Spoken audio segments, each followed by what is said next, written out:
हमको एक समाज में बदलाव लाना। कभी कभी मैं सोचता और कोई बड़ी बात नहीं, अचानक आप समझें कि हम रिटायर हो गए और समाज सेवा में लगे।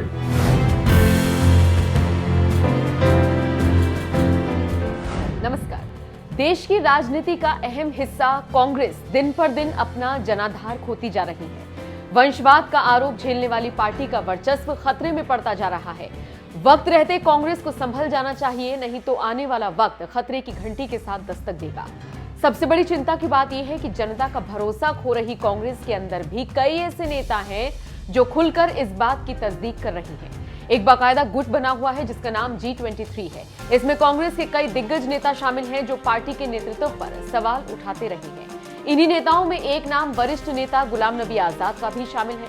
गुलाम नबी आजाद देश में चल रही राजनीति के गिरते स्तर से इतने दुखी हो गए हैं कि उन्होंने अब संन्यास लेने के संकेत भी दे दिए हैं। आजाद ने कहा, कभी कभी मैं सोचता हूं कि इसमें कोई बड़ी बात नहीं है कि अचानक से किसी दिन आपको पता चले कि मैं संन्यास ले चुका हूं और समाज सेवा करने लगा हूं।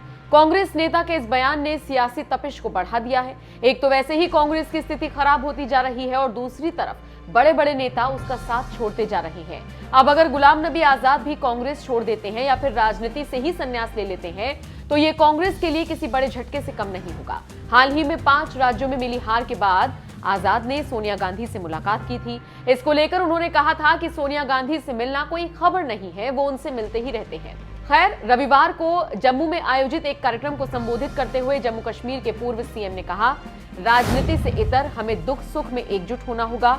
मुस्लिमों पर बात आए तो सबको साथ खड़ा होना होगा। ईसाइयों पर आए या फिर हिंदुओं के साथ कुछ हो तो सबको एक साथ आवाज उठानी होगी। चलिए सुनवाते हैं आपको गुलाम नबी आजाद ने क्या कुछ कहा। जैसे मैंने कहा कि पॉलिटिकल पार्टीज का काम रहेगा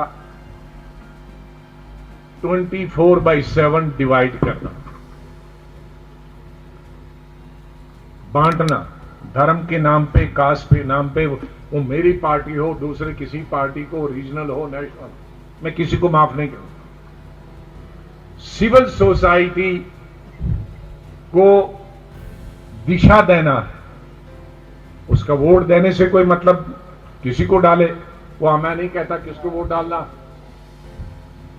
लेकिन हम प्यार से रहकर भी तो वही कर सकते। आचार्य कृपलानी और मिसेस कृपलानी दिन में अलग पार्टीज के खिलाफ काम करते थे, लेकिन रात को खाना तो मिसेस कृपलानी का काम था देना, घर चलाना तो मिसेस कृपलानी का था, लेकिन पॉलिटिकल पार्टीज अलग है। क्या हम ये नहीं कर सकते आज कि पार्टियां हम अपनी अपनी पार्टी को दे दें, लेकिन शादी ब्याह मरने जीने में हम इकट्ठे हो, एक दूसरे के घर आ जाएं? क्या हम इकट्ठे नहीं कर सकते? क्या ये हमारा है सिविल सोसाइटी काम नहीं? क्या हमारा डेवलपमेंट का काम नहीं? क्या टैक्स देना हमारा काम नहीं? क्या इंडस्ट्री नहीं है तो हम उसको सबको उठ के आवाज देने का काम नहीं? अन्याय हो जाए, वो किसी भी धर्म का और जाति का हो, क्या ये हमारा काम नहीं है कि धर्म जाति अपनी जाए लेकिन अन्याय नहीं होने दे? एक ऐसी घटना हुई थी कुछ साल पहले, एक गुजर लड़की का रेप हुआ, मार दिया। कुछ लोग जब उनको पकड़ने गए तो कुछ पॉलिटिकल लोग उनको बचाने गए, जिनको सबसे पहले जाना था चाहे था न्याय देने, लेकिन हिंदुस्तान खड़ा हुआ।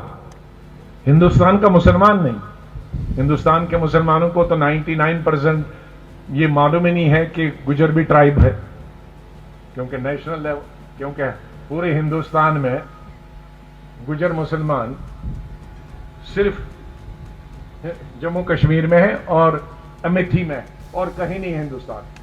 वहां हिंदू शेड्यूल ट्राइब,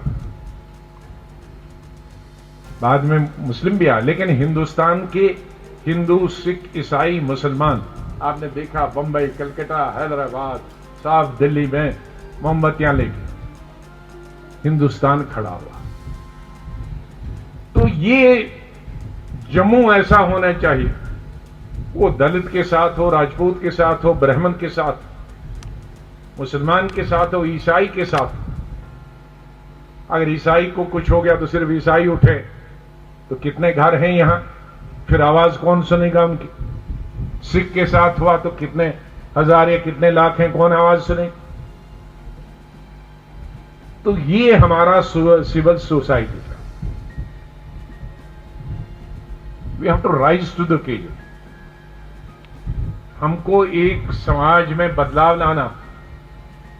कभी कभी मैं सोचता हूं, और कोई बड़ी बात नहीं, अचानक आप समझें कि हम रिटायर हो गए और समाज सेवा में लग गए।